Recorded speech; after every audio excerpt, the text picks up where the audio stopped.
Netanyahu का greater Israel.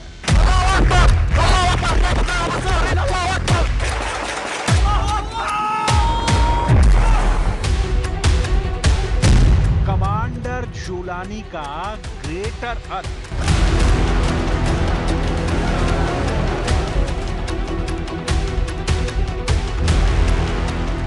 एक बना तो दूसरे का बचना नामुमकिन है। 29 नवंबर से सीरिया में शुरू हुआ बारूदी बखेड़ा खतरनाक मोड़ पर पहुंच गया है।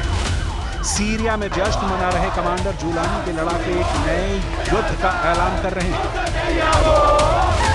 सीरिया का नया सुप्रीम कमांडर ऐसे ऑपरेशन को शुरू करने जा रहा है जिससे इजरायल में भूचाल आ गया है।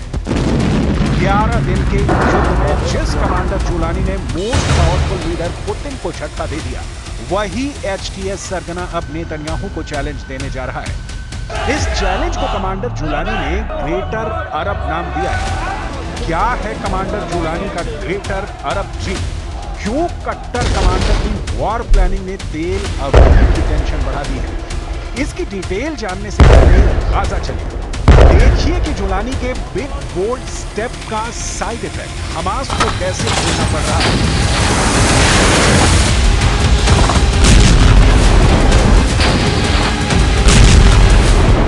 गाजा में लौट आए नेतन्याहू के जंगी जेट। रफा में बरसने लगी इजरायल की धरती फाड़ मिसाइलें। खान यूनुस को रॉकेट से बांट दिया। इजरायल ने हमास लड़ाकों को फिर से पीटना शुरू कर दिया है। इस बार हमले पहले से ज्यादा विध्वंसक और भयानक हैं।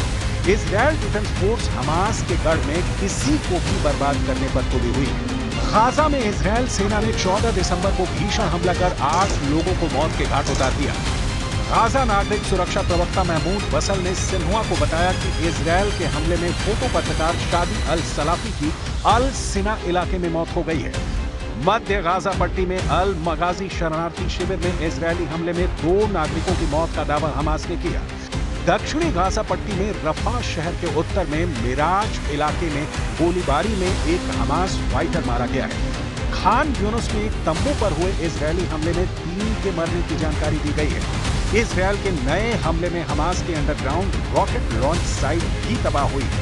वहीं रफा में आईडीएफ सैनिकों ने सुरंग शॉट का पता लगाकर हमास लड़ाकों को मार गिराया है। केरेम शालोम क्रॉसिंग पर इजरायल ने 17 कैदियों को रिहा भी किया है।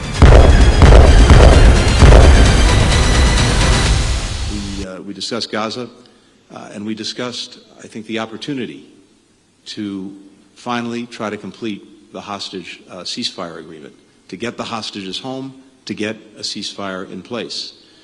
And what we've seen in the last couple of weeks are more encouraging signs that that is possible.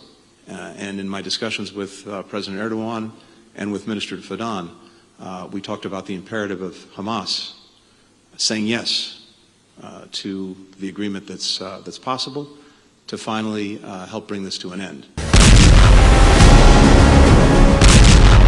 Israel ने अपने सबसे बड़े दुश्मन की तबाही शुरू कर दी है। हमास नेतन्याहू का टारगेट नंबर 1 है। सीरिया युद्ध के भड़कने के बाद इजरायल का टारगेट भी सीरिया शिफ्ट हो गया है। लेकिन नेतन्याहू ने फिर से उस वॉर जोन को भी सुलगा दिया है जहां से खाड़ी का नया फसाद शुरू हुआ है। इसके पीछे कमांडर जुलानी का ग्रेटर अरब ड्रीम माना जा रहा है। आखिर क्या है ग्रेटर अरब? क्यों इजरायल जुलानी के अलायंस प्लानिंग से घबराए हुए हैं? इसे तफसील से जानना है तो इस नक्शे पर गौर कीजिए। ये ग्रेटर इजरायल का मैप है। इजरायल की प्राइम मिनिस्टर नेतन्याहू यहूदियों का यही एक देश बनाने की ख्वाहिश रखते हैं।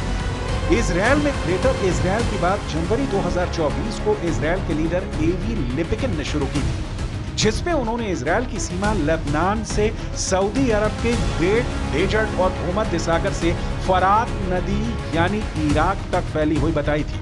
ग्रेटर इजरायल का मतलब ऐसे इलाके से है जहां तक कभी प्राचीन यहूदी राज्य हुआ करता था।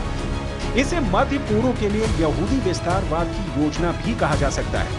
19वीं सदी में यहूदीवाद की स्थापना करने वाले थियोडोर हर्ज़ेल ने पहली बार इसका जिक्र किया था, जिसमें मिस्र की नील नदी से यूफ्रेट्स और मदीना से लेकर लेबनान तक का इलाका ग्रेटर इजराइल का हिस्सा था।